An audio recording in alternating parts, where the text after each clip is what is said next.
Bonjour, bienvenue au 5e webinaire Les éclairages de l'intelligence artificielle qui sont co-organisés par Minalogic, l'Institut MIAI, Digital League et l'association Lyon Easy Eye. Donc, comme vous le savez, je suis Philippe Viexorek, je suis responsable de la partie innovation dans Minalogic. Comme vous le savez, parce qu'on est à la 5e édition, ce cycle de webinaire a pour but effectivement de vous familiariser un peu plus avec ce que c'est que l'intelligence artificielle dont on parle beaucoup. Vous avez là la liste des webinaires qui sont déjà passés et qui sont à venir. Donc aujourd'hui, on va parler effectivement d'IA de confiance et de comment on valide une intelligence artificielle. Donc voilà, je vais revenir là-dessus dans 2 secondes quand je parlerai des intervenants du jour. Je vous rappelle que tous ces webinaires se retrouvent sur la chaîne YouTube de Minalogic. Donc il y a une playlist dédiée à ça. Et puis je vous rappelle également l'existence d'un site qui recueille des articles, pas forcément des publications scientifiques, mais plutôt sur les usages ou sur des réflexions sur l'intelligence artificielle. Donc, je suis le seul à publier pour l'instant, mais ça n'a pas à vocation à rester comme ça. J'attends simplement, donc je sais que vous êtes quelques-uns à vouloir publier là-dessus et à être prêts. On attend juste, on est en train de refondre le site et pour permettre aux gens qui voudraient contribuer d'avoir des comptes d'auteurs et que justement leurs articles leur soient bien attribués et ne me soient pas attribués à moi. Donc, je pense que c'est plus qu'une affaire de semaines, voire de jours. Donc voilà, le site aura vocation à s'enrichir. Pour ce webinaire, j'ai le plaisir d'accueillir Marie-Christine Rousset, qui est professeure à l'Université Grenoble-Alpes, qui a beaucoup travaillé effectivement sur les aspects d'explicabilité et IA responsable au sein de l'Institut MIAI, et Arnaud Youlalen, qui est CEO fondateur de Numalis, qui est une petite boîte de Montpellier spécialisée là-dedans. Donc, il vous en parlera un peu plus. Juste pour mettre les choses en perspective, aujourd'hui, l'IA on confie beaucoup de choses à l'intelligence artificielle.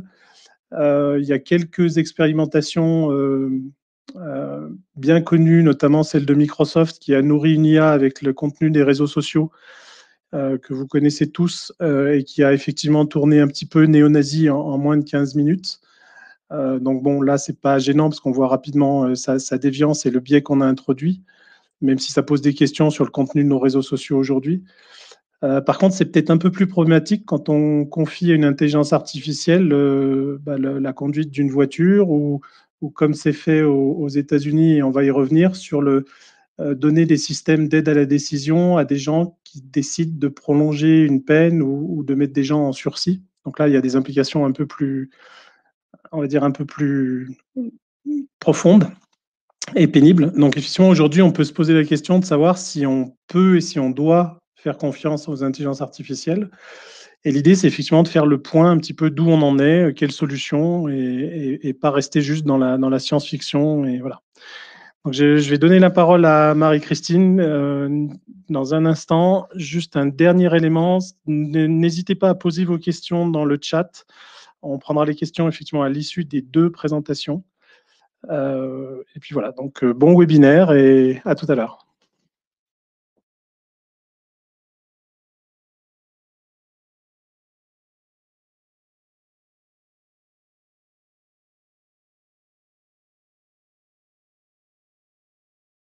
Marie-Christine, on ne t'entend pas, je pense que tu n'as pas rouvert ton micro. Oui, évidemment. Évidemment, j'avais oublié. Bonjour à tous. Je vais donc vous présenter un exposé, alors en français avec des slides en anglais, mais je vais parler en français pour introduire un peu la discussion. Et on va se poser la question de comment construire des systèmes d'intelligence artificielle qui soient dignes de confiance. Alors, on peut, voilà, les différents critères qui vont permettre d'aboutir à la confiance des humains envers les systèmes d'IA recouvrent beaucoup de critères très variés. Au minimum, il faut qu'évidemment les systèmes respectent la loi, mais aussi des principes éthiques et des valeurs reconnues, et en particulier ce qui concerne le respect de la vie privée et la garantie d'être non discriminant envers certains groupes. Alors, un point important qui participe à la confiance qu'on peut avoir dans un système, c'est que son comportement soit transparent pour nous humains et que le processus qui mène éventuellement à des recommandations ou à des décisions soit explicable. Évidemment, un système, pour être digne de confiance, doit également avoir des garanties de robustesse et de sûreté, ce qui veut dire que le système doit pouvoir se comporter toujours en étant fiable, même si l'environnement, en fait, s'il y a des aspects dans l'environnement qui changent. Et pour rendre les choses un peu plus compliquées, les systèmes en général, les systèmes d'IA ou d'autres systèmes ne sont pas tout seuls, et ils sont souvent inclus dans un système plus large. Et en fait, il est important de pouvoir prendre en considération l'ensemble, d'avoir une vision globale de tout cet ensemble-là. Alors, ces différents critères que je viens de lister là sont à la base, en fait, d'un projet européen qui s'appelle Taylor, qui regroupe, qui est vraiment un très large projet qui vient de commencer, dont le League fait partie, qui a pour but de mettre en réseau différentes équipes et laboratoires d'IA sur toute l'Europe et de construire, en fait, voilà, de participer à la réflexion sur les fondements de techniques d'IA, de Trustworthy AI, qui est un petit peu le credo de l'IA européenne, qui veut ainsi se démarquer, en particulier de l'IA américaine et de l'IA, on va dire, chinoise. Alors, non, vous ne voyez pas, je n'ai pas fait ce qu'il fallait. Voilà. Non, c'est pas ça non plus que je voulais faire. Oui, si. Alors, il y a de nombreux défis à relever pour arriver à des IA dignes de confiance. Le premier, enfin, un des défis importants, c'est que les systèmes d'IA, en fait, sont fondés sur des algorithmes assez sophistiqués, qui, en plus, souvent s'appliquent à des données dont certaines sont des données personnelles, donc des données sensibles, et pour développer des applications où, en fait, on délègue quelque part à l'informatique une prise de décision qui pourtant va impacter directement des humains, individuellement ou collectivement. Et donc, à minima, évidemment, il est important de rendre les décisions de ces systèmes ou ces recommandations à minima interprétables par des humains, évidemment pour une acceptabilité sociale, pour des raisons éthiques, et tout simplement pour que les humains puissent garder le contrôle des systèmes d'IA qu'ils développent.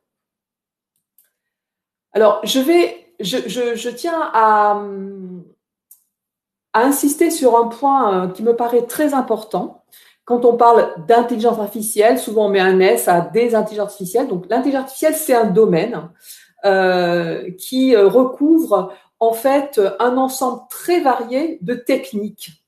Et une façon de distinguer en deux grandes familles ces techniques variées, c'est d'indiquer que, eh bien, il y a certaines de ces techniques qu'on appelle, il y a un certain nombre d'approches elles-mêmes très variées, mais qui ont en commun de se fonder sur des modèles explicites de connaissances fondés souvent sur des formalismes logiques.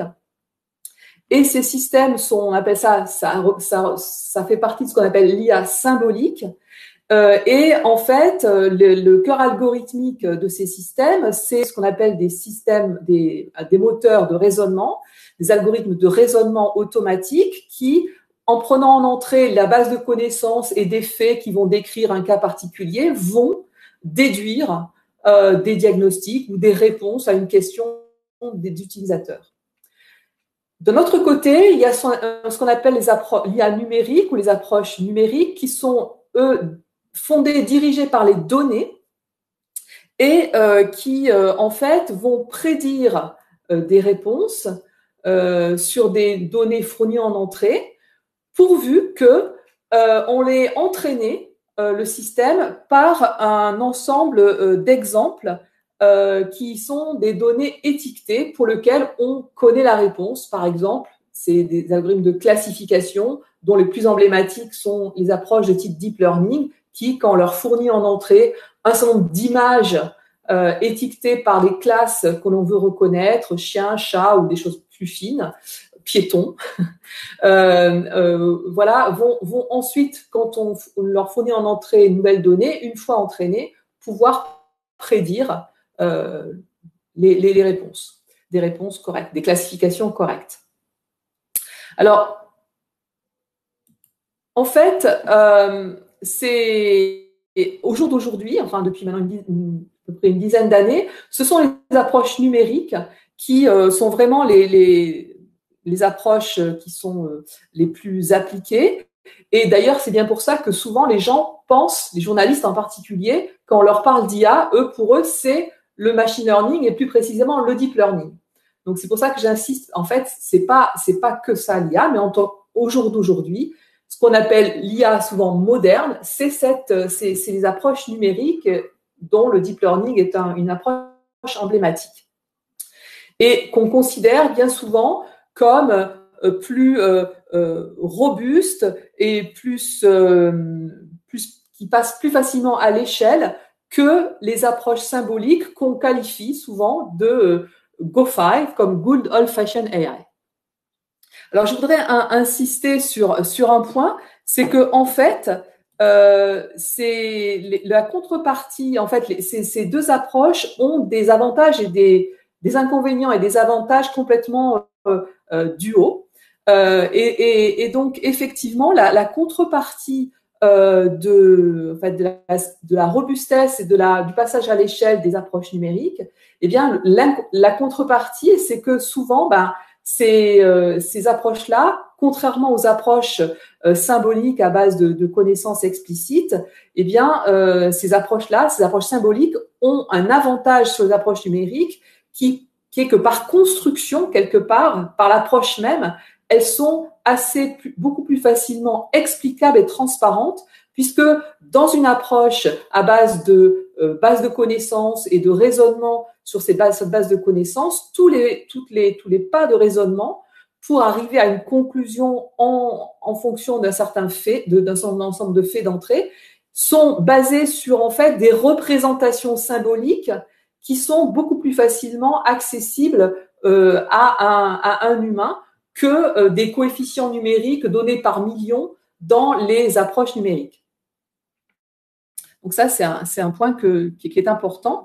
Et donc, pour parler un peu des avantages, des forces et des faiblesses de ces différentes grandes familles d'approches.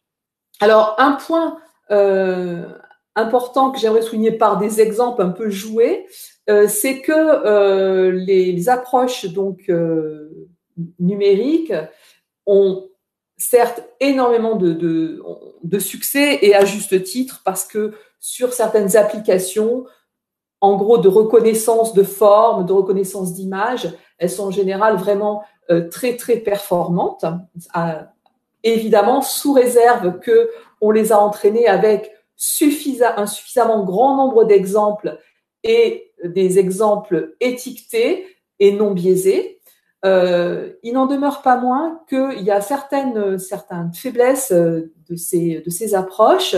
Donc, en termes de robustesse, par exemple, je donne juste un petit exemple que joué, et je pense qu'Arnaud après reviendra dessus sur voir comment on peut rendre ces systèmes plus robustes. Donc là, c'est un exemple assez célèbre qui est que, en fait, voilà, on a entraîné un réseau de neurones sur des images d'animaux.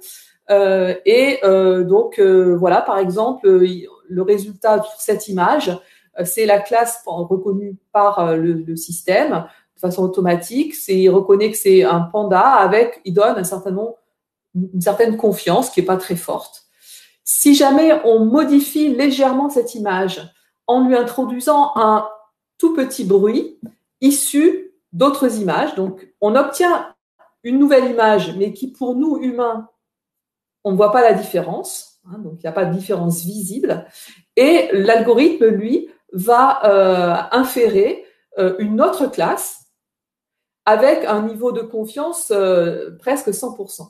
Donc ça montre un petit peu la fragilité à certaines attaques pour en fait biaiser et fausser les prédictions fournies par ces approches-là. Alors un autre exemple que j'aime bien, c'est sur cet exemple-là où en fait c'est dans une application de segmentation d'images où dans une image on est capable, enfin par un entraînement, le système, un système de type réseau de neurones va être capable non pas de reconnaître un animal ou une personne, mais va segmenter l'image et repérer des objets dans cette image. Donc ça, c'est aussi une application très utile. Donc là, c'est un exemple où, en fait, si on lui fournit une image, l'image, c'est la reine d'Angleterre, qui porte évidemment sur la tête un objet qui nous apparaît évidemment comme étant de façon évidente une couronne, eh bien le système, lui, va identifier cet objet-là comme étant un bonnet de douche et avec une certitude très forte.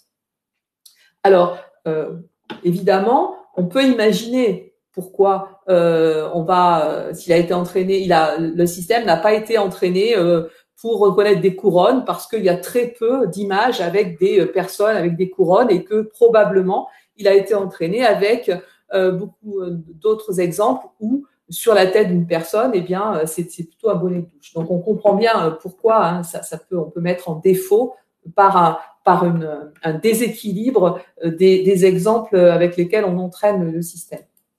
Alors, ce qui m'amène en fait à parler du fait que de plus en plus, en fait, pour résoudre ce genre de problème, en fait, une approche qui est étudiée par de nombreux chercheurs, c'est ce qu'on appelle l'IA hybride, c'est de combiner en fait une approche à base de représentation de connaissances et une approche à base, par exemple, de réseaux de neurones.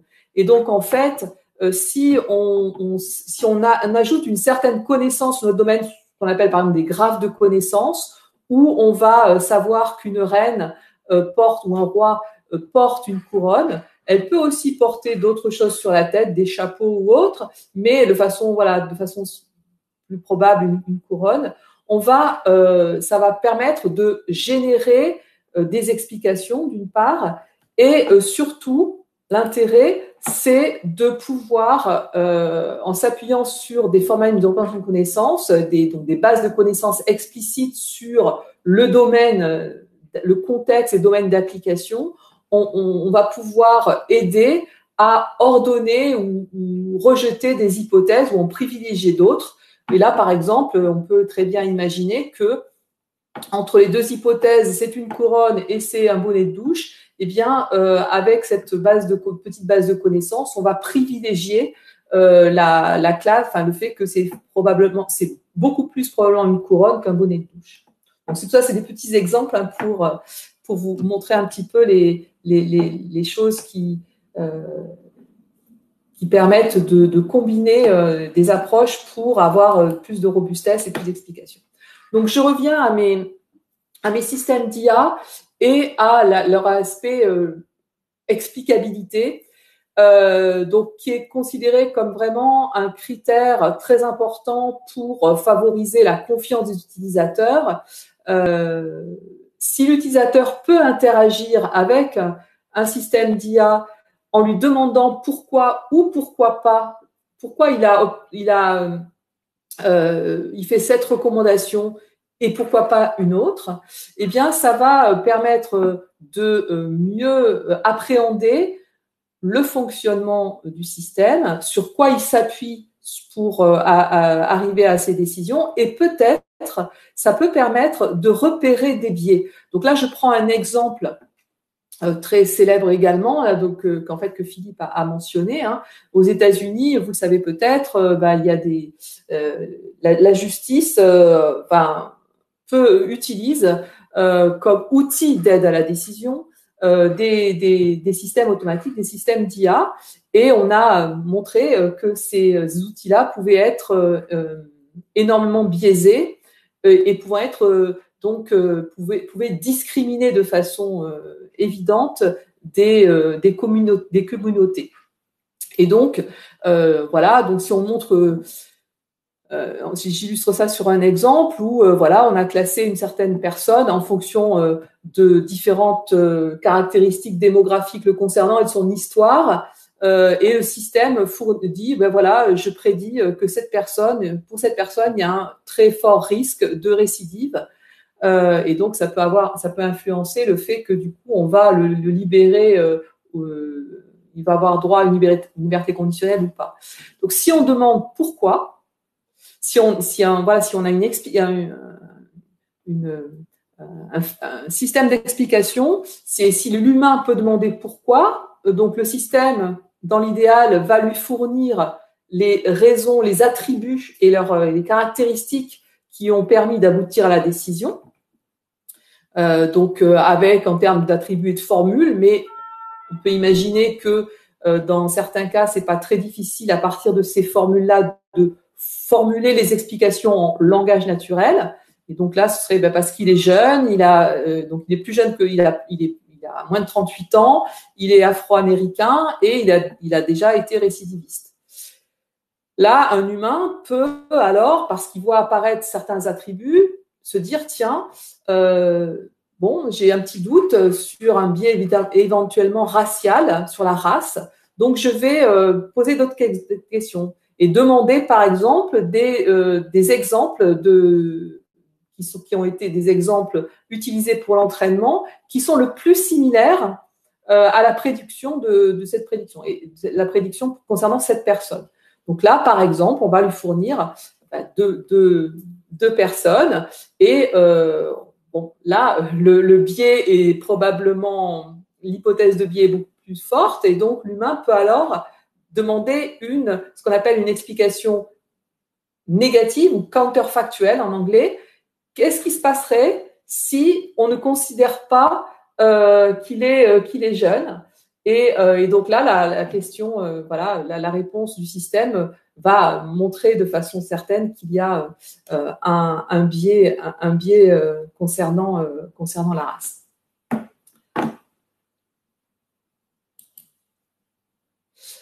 Donc tout ça, c'est des exemples pour montrer que en fait l'explicabilité est un point très important.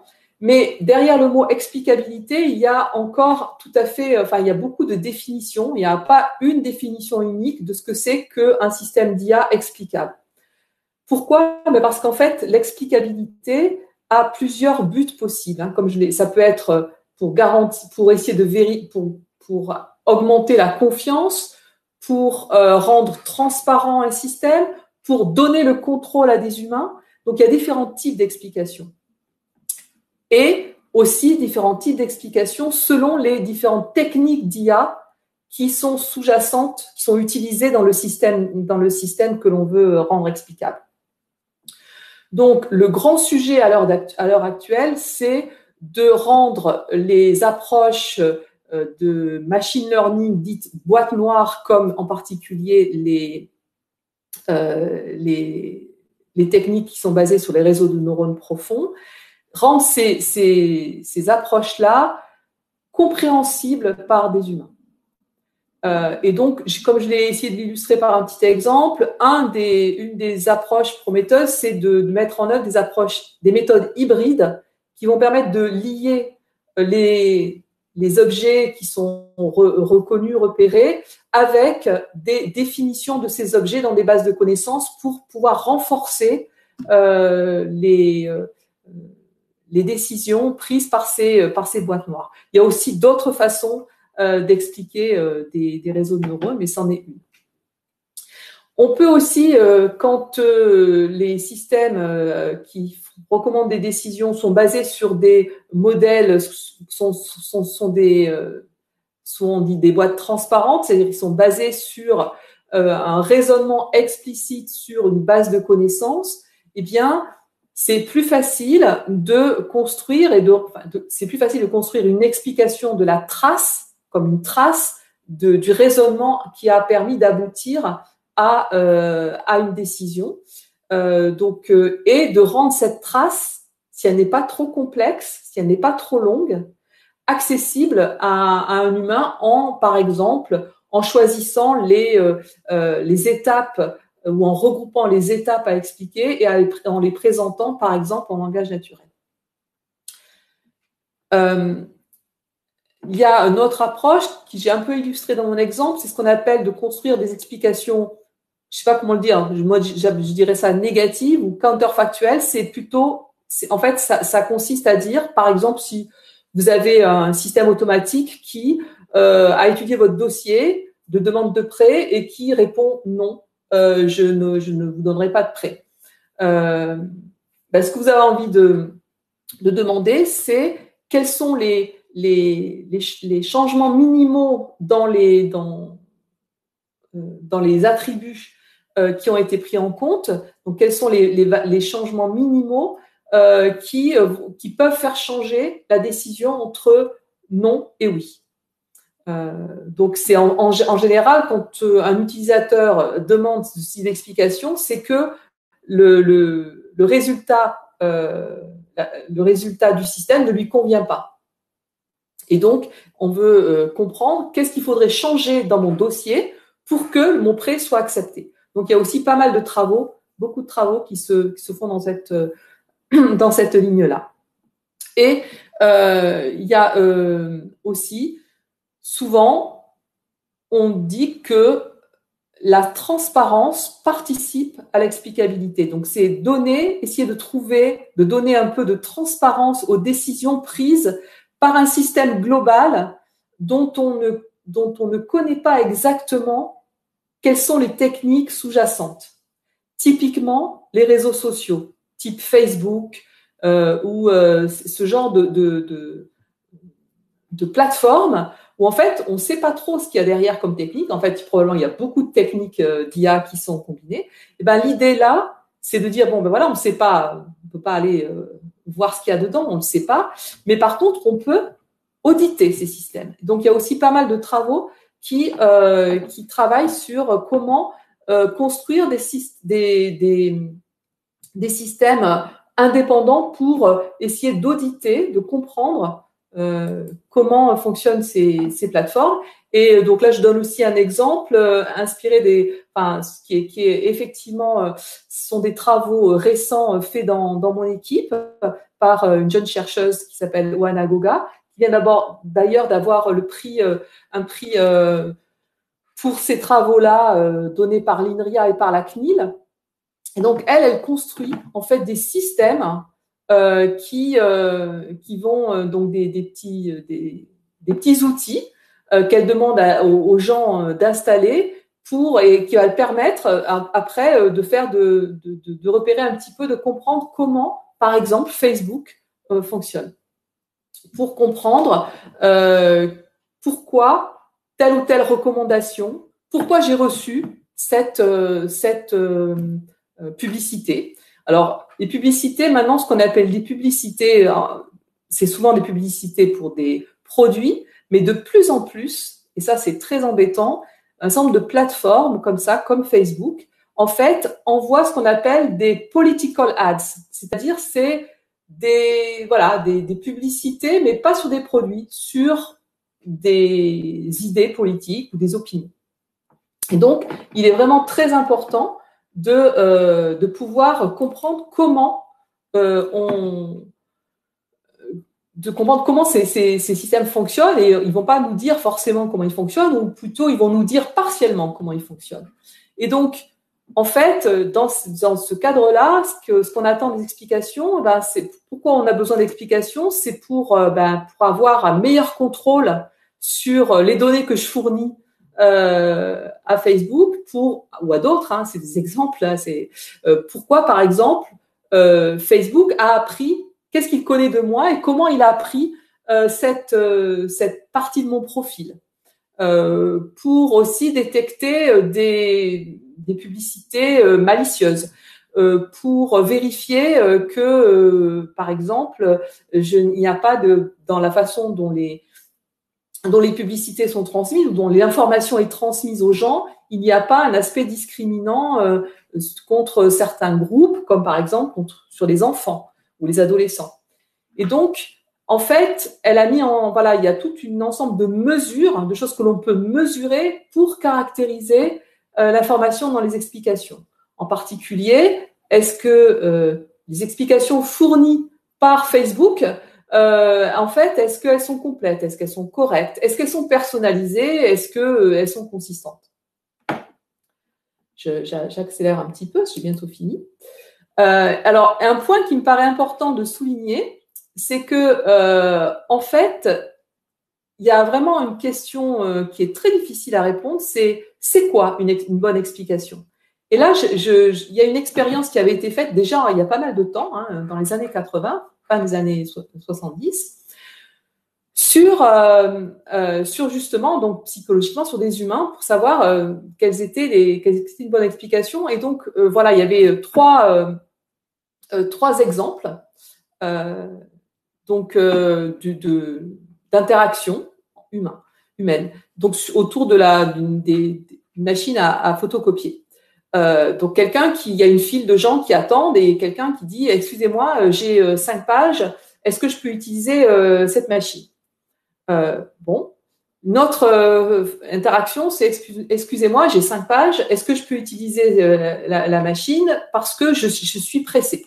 Ça, c'est une réelle explication pour couper une file. C'est voilà, on dit pourquoi je me permets de vous demander de faire cette demande.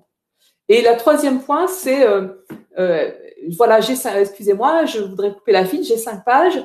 Est-ce que je peux utiliser la machine parce que je dois faire des photocopies? Et ça, il y a un because dans les deux cas, il y a parce que, mais il y en a une où c'est une vraie explication et l'autre c'est une explication vide. Et il se trouve que les explications avec aucune information, en fait, sont aussi bien acceptées, il y a eu des études psychologiques qui ont montré qu'en fait, les gens acceptaient aussi bien des explications vides que des explications réelles. Et ça, c'est vraiment quelque chose d'assez dangereux et il faut en avoir conscience parce que des systèmes peuvent utiliser des explications pour manipuler les gens, en fait.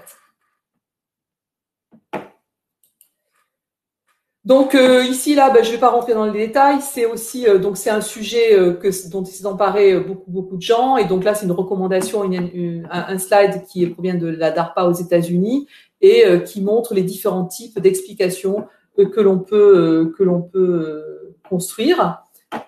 Et vous voyez, et en fonction des approches pour expliquer des boîtes noires ou pour expliquer des modèles plus transparents. Des modèles qu'on appelle modèles interprétables, mais je vais passer là-dessus. Donc, juste pour dire aussi que dans la chaire que je coporte dans le cadre de l'Institut MIA, on s'intéresse à ces choses-là et également à des aspects, à construire des algorithmes qui soient par construction faire et respectueux de la vie privée, c'est-à-dire qui sans qu'on ait à les détecter, qui garantissent au départ, par construction, qu'il y a l'absence de biais dans les données et qu'il y a l'absence de risque de divulguer des informations personnelles. Également, qui travaillent sur les aspects d'audit dont j'ai parlé un petit peu. Alors, un autre défi très important que je n'ai pas du tout abordé pour rendre les systèmes dignes de confiance, c'est les aspects safety et robustness, dont je vais laisser la parole à Arnaud qui va, lui, nous en parler un peu plus en détail que je ne pourrais le faire. Je vous remercie. Et Arnaud, je vous laisse la parole. Yes, super Marie-Christine. Donc normalement là, vous devriez m'entendre et me voir. Oui. Yes, donc bonjour à tous. Donc moi je suis Arnaud Gualalen, donc je suis le PDG d'une société qui s'appelle Numalis, qui est à Montpellier, comme l'a rappelé Philippe. Et donc on travaille sur les questions de robustesse et d'explicabilité, alors spécifiquement sur les réseaux de neurones, donc les fameuses méthodes numériques, un des pans des méthodes numériques dont a parlé Marie-Christine. Et on travaille sur ces sujets-là parce qu'on est expert en méthodes formelles. Et on se demande est-ce qu'on peut faire des méthodes formelles sur des systèmes qu'on qualifie toujours de boîtes noires, pour essayer justement d'en prouver le comportement et d'en tirer des preuves de safety. Donc, je vais essayer de vous présenter un petit peu les problématiques qui tournent autour des réseaux de neurones et les solutions qui semblent se dessiner aujourd'hui. Et j'ouvrirai à la fin de mon propos aussi sur les travaux normatifs qui se font en ce moment sur les réseaux de neurones, parce que on essaye d'avoir quand même une approche standardisée qui permet d'aligner un peu toute l'industrie sur une seule approche et une seule vision de la chose pour essayer de parler le même langage. Alors, je vais peut-être passer vite sur celui-là puisque Marie-Christine a très bien parlé. Effectivement, l'IA, c'est un plat de nouilles. Il y a beaucoup de techniques qui sont très différentes les unes des autres, avec des avantages, des inconvénients très différents. Dans mon sujet, je vais m'intéresser principalement donc à ce qui est entouré en rouge, donc le deep learning, les neural networks. C'est donc un sous-ensemble très restreint du monde de l'IA, mais qui aujourd'hui est un petit peu le sujet le plus prioritaire parce que les industriels se sont entre guillemets emparés de cette technologie et il y a beaucoup de hype, on va dire, sur ces sujets-là en ce moment. Alors, les réseaux de neurones, ok, c'est un domaine, sauf que dans ce domaine-là, c'est aussi le bazar. Les réseaux de neurones, il n'y en a pas qu'un genre. Il y a une zoologie extrêmement variée de types de réseaux de neurones. Là, j'en ai mis quelques exemples. C'est tiré d'un site qui essaie justement d'en référencer les différents types. Chacun va arriver lui aussi avec des avantages, des défauts, va être plus adapté pour certains usages, moins pour d'autres, etc. Et donc, on a une véritable variété sur laquelle il va falloir travailler de manière bien précise parce que on ne va pas pouvoir parler que des réseaux de neurones en général. Des fois, il va falloir aussi être capable de donner un résultat ou une analyse typique d'un type de réseau de neurones et qui ne sera valable que pour celui-là. Donc tout ça, évidemment, ça aide pas à avoir un message clair que des journalistes, par exemple, seraient capables de relayer et d'éduquer, on va dire, le grand public à avoir un discours cohérent sur ce qu'est l'IA et de quoi on parle concrètement quand on est en train de dire une IA de confiance ou des choses comme ça. Alors, pour reprendre un tout petit peu quand même une définition, donc pour vous donner quand même les billes pour comprendre de quoi on parle, donc un réseau de neurones, c'est une technologie dont on parle beaucoup depuis, on va dire, les années 2000-2010, sauf qu'en fait c'est très vieux, ça date du tout début de l'intelligence artificielle dans les années 50, c'est une technologie qui est pas du tout récente en fait, mais qui récemment a eu un très grand développement par une combinaison de facteurs qui sont que comme l'a rappelé Marie-Christine, ce sont des systèmes qui sont très dataphages. Il leur faut beaucoup de données pour fonctionner, pour être entraînés. Et donc, du coup, il faut avoir des puissances de stockage de données accessibles. Donc là, on pense tout de suite au cloud, qui est apparu au tournant des années 2000 et qui nous a permis, du coup, de stocker de manière quasiment infinie des données. Ce sont aussi des systèmes qui requièrent beaucoup de puissance de calcul.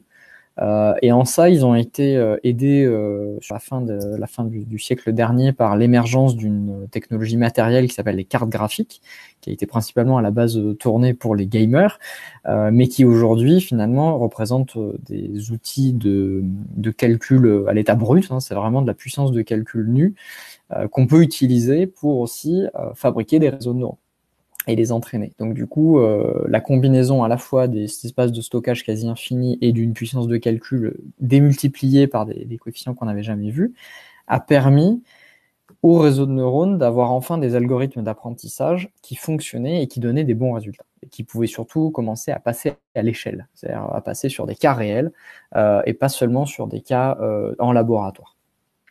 Donc ça, c'est pour vous replacer le contexte historique. Alors, pourquoi on aime bien les réseaux de neurones dans l'industrie? Alors, aujourd'hui, on aime bien parce qu'on dit, en gros, c'est plutôt compact comme objet, c'est relativement simple, ça tourne assez vite, ça tourne en temps constant surtout, donc c'est très intéressant. Et il y a une phrase qu'on entend souvent dans la bouche des ingénieurs, ils disent, ça marche en général, quoi. Voilà, c'est bien, globalement, ça marche. Et c'est exactement ce qu'on pourrait aussi leur reprocher. C'est que de l'autre côté, on peut le dire sur un autre ton, on dit oui, mais en général, ouais, ça marche, mais c'est qu'en général, quoi, hein, ça marche pas tout le temps. Et à cause de ça, on a du mal en fait à construire un discours un peu cohérent sur qu'est-ce qu'on va appeler la validation d'un système comme ça. Parce que on est content des performances quand ça marche, mais on n'est pas content quand ça ne marche pas, mais on a du mal à distinguer les deux cas et à prédire la probabilité qu'on soit dans un cas ou dans l'autre. Donc ce problème de validation, il va être central dans toute l'adoption de cette technologie, et c'est ce qui va en partie freiner aujourd'hui l'industrie dans son usage. Les autres raisons pour lesquelles ça freine, c'est le côté black box, donc tout le côté interprétabilité qui est très difficile sur des réseaux de neurones, et c'est vrai, mais il commence à y avoir des options qui se dessinent. Et enfin, le fait qu'il faut énormément de volume de données. Donc, c'est bien d'avoir de l'espace de stockage, mais encore faut-il avoir les données. Et ce qui fait que dans certains secteurs où on ne les a pas, ça peut être problématique. Et donc ça, c'est pour vous donner donc, la big picture sur ce que c'est que les réseaux de neurones. Si on zoome un petit peu sur comment ça fonctionne en très rapide, je promets, il n'y a pas plus de maths que ça dans mon exposé. Ce qui se passe à l'intérieur, c'est un truc enfantin presque. C'est que vous avez un graphe, donc un truc avec des arcs et des ronds qui sont reliés. Vous avez des données qui transitent dans ce graphe, donc comme un flot de données qui se balade sur les arcs. Et ce qui se passe à chaque fois quand on passe dans un rond, c'est-à-dire on appelle ça un neurone artificiel, on fait la somme pondérée des entrées, on passe ça à une fonction qu'on appelle de lissage, et ça sort une sortie. Alors, ça paraît, j'allais dire, presque trop facile pour être vrai, mais avec ça, on arrive à modéliser des problèmes, enfin, à modéliser des espaces de données très complexes, et on arrive avec des fonctions mathématiques comme ça qu'on empile, en rajoutant des couches, en rajoutant des neurones, en faisant grossir la chose parfois avec des millions de neurones, à modéliser des problèmes très complexes. Je rentre pas plus dans les détails parce que je risque sinon de vous endormir, et après la digestion, c'est compliqué. Je vais rentrer plutôt par contre sur la notion de comment aujourd'hui on les valide. Donc concrètement, quand on fait des réseaux de neurones, souvent on le fait dans un mode où on fait de l'apprentissage qu'on appelle supervisé, c'est-à-dire que vous avez des datas, comme l'a rappelé Marie-Christine, il faut qu'elles soient étiquetées, donc ça, en disant bah, ça c'est une photo de chien, ça c'est une photo de chat, ça c'est une photo de lapin, etc. Qu'il n'y ait pas trop de biais dedans, on espère, parce que sinon bah, on va apprendre des biais. Et donc ces datas, en général, vous en prenez la grande majorité, vous apprenez avec ces datas-là, et vous gardez un petit bout, et ça va vous servir de validation. C'est-à-dire que vous allez contrôler le comportement de votre réseau de neurones sur ces datas que vous aurez mis de côté, parce qu'il les aura jamais vues, et donc du coup, vous allez tester son comportement sur ces données-là. Fondamentalement, ce qu'on est en train de dire là, c'est qu'on apprend sur ce qu'on connaît. C'est-à-dire qu'on apprend sur la connaissance qu'on maîtrise et qu'on a en main. La question qu'on peut poser, oui, mais qu'est-ce qui se passe autour? Qu'est-ce qui se passe sur les données qu'on n'a pas? Sur les données qu'on ne connaît pas et qu'on n'a pas testées? Et donc ça, c'est le nœud du problème de est-ce que je peux garantir quelque chose dans l'espace autour que je n'ai pas testé, que je n'ai même pas les données pour le faire, et sur lequel je n'ai peut-être pas le temps d'aller tout tester, puisqu'en général, cet espace, il est très très vaste. Donc qu'est-ce que je peux faire pour mettre sur mon système quand même une garantie qui dit eh bien, je vais quand même pouvoir dire que mon système va bien marcher sur cet espace-là que je n'ai pas testé.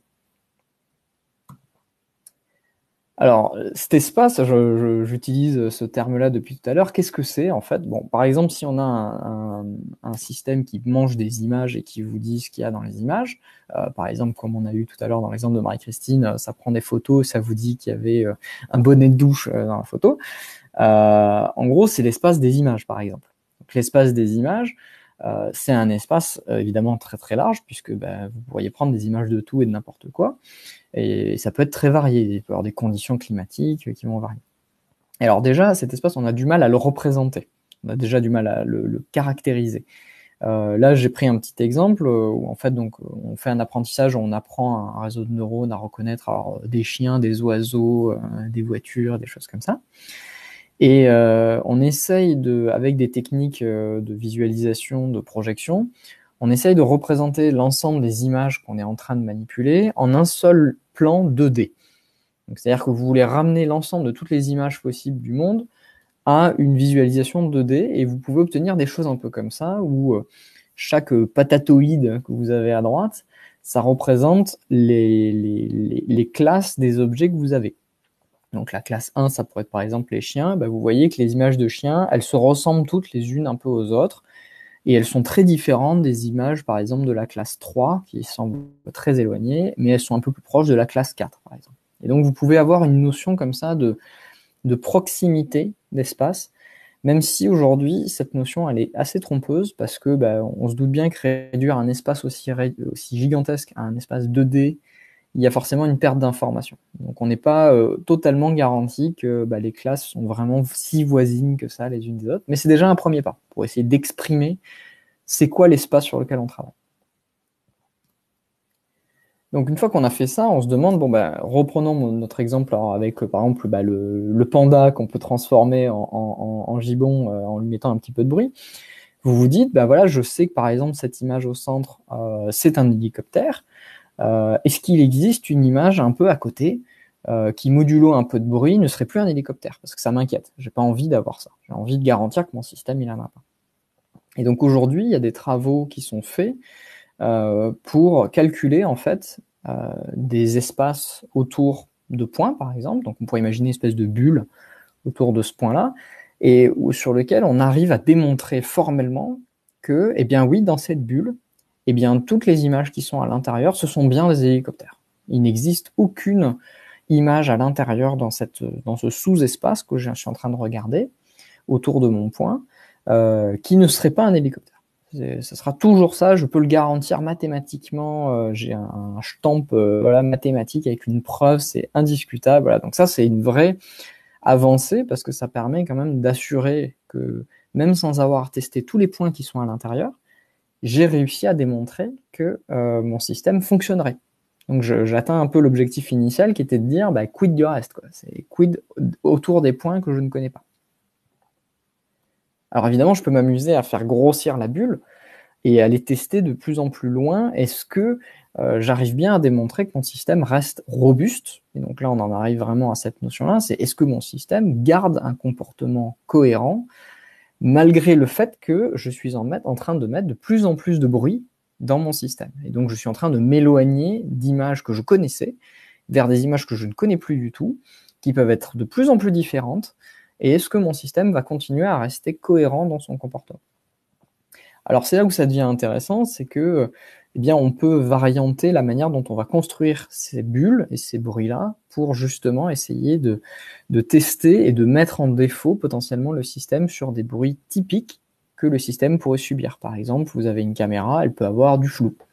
Vous avez un capteur satellitaire, il peut y avoir des nuages, etc. Donc, on va pouvoir tester et spécialiser la validation qu'on va faire du système en fonction des conditions d'emploi.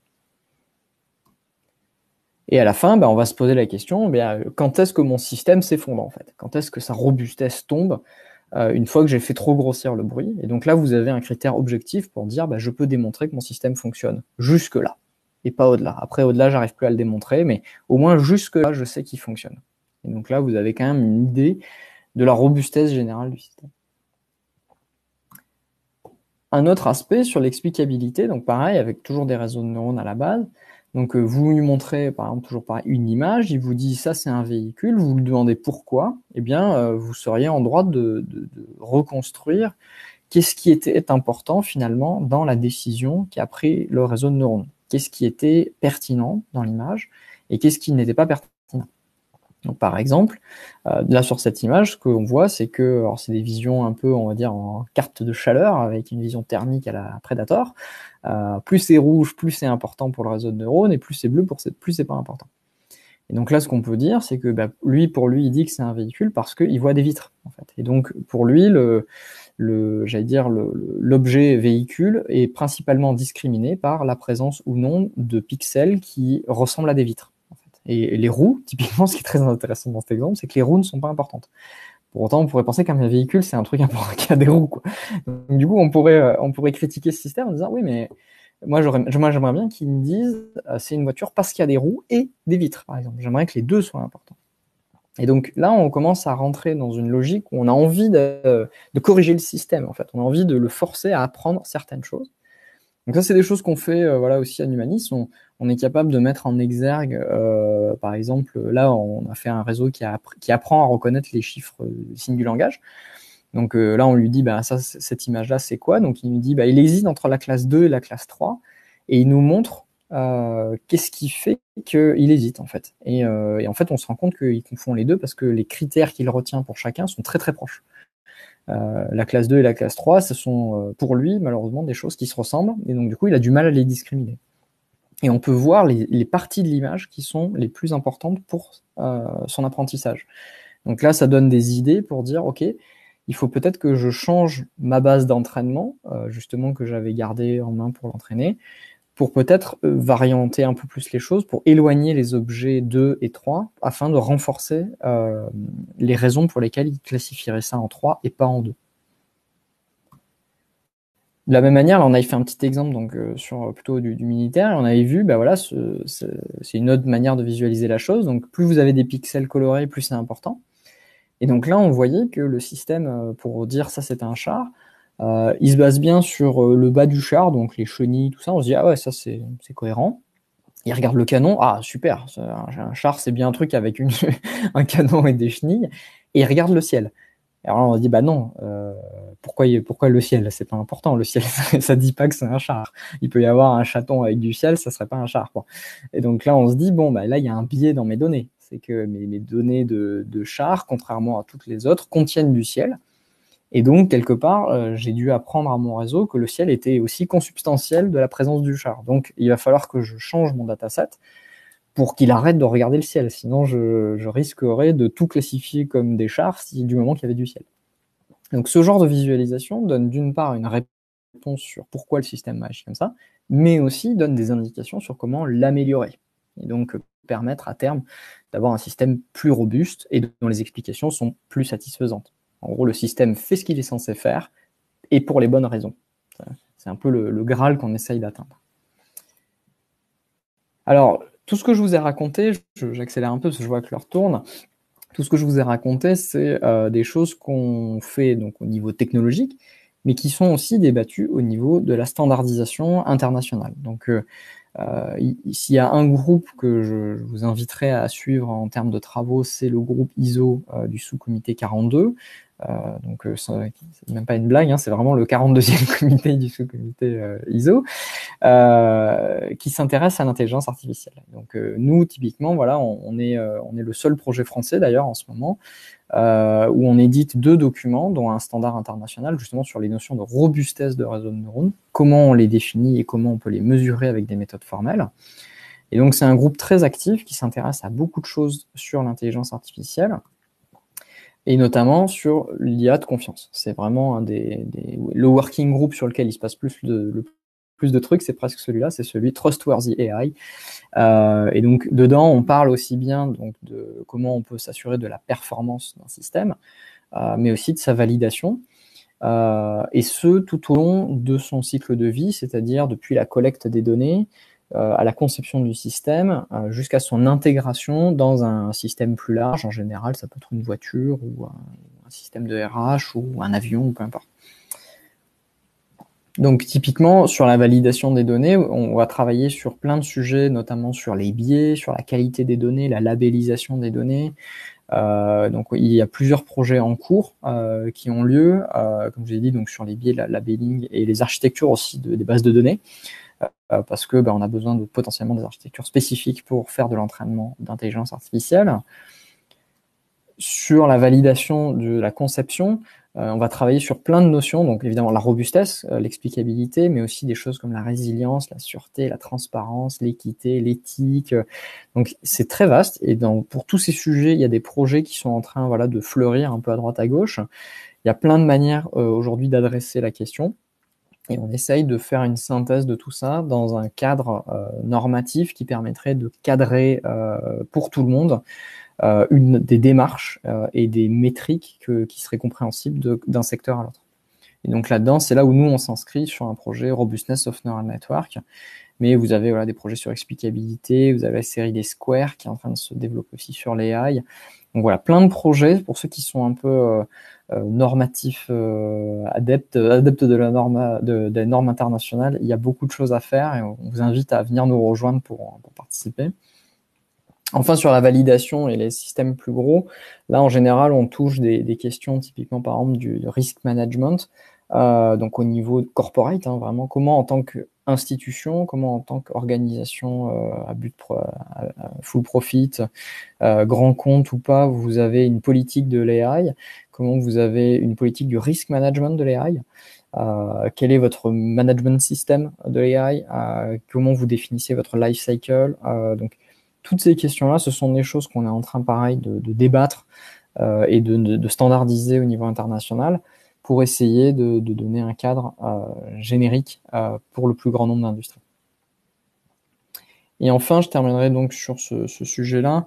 Un point quand même qui pour nous, en tout cas à Numalis, nous paraît très important, c'est la notion de souveraineté.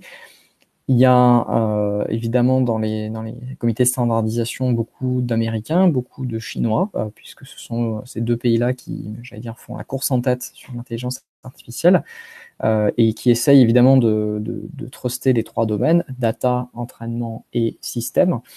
Et donc, il y a un défi européen à relever où je pense toutes les entreprises et tous les labos ont un rôle à jouer en Europe pour aller vers une souveraineté européenne ou française même sur ces questions-là. Et donc, ça peut passer par beaucoup de choses. Ça peut passer par des organismes qui seraient, par exemple, des tiers de confiance, des bases de données publiques qui seraient définies par des acteurs européens, qui seraient maîtrisées par des acteurs européens, des standards européens et des approches réglementaires et de normalisation qui seraient aussi européennes. Et donc, je pense qu'il faut absolument que le sujet soit entendu par la communauté des chercheurs, mais aussi de l'industrie, et qu'il y ait une prise de conscience sociétale qui soit relayée ensuite par le politique pour essayer justement de construire ce monde de l'IA de confiance avec pas forcément que des outils américains ou chinois qui n'auront peut-être pas la même sensibilité que nous autres Européens. Voilà, j'en ai fini. J'ai un tout petit peu débordé, désolé. Philippe, je te laisse reprendre la main pour les questions. Merci beaucoup à vous deux. C'était vraiment intéressant. C'est pour ça que je ne vous ai pas trop mis la pression pour tenir le délai. Donc, effectivement, on a un peu dépassé, mais c'est pas grave.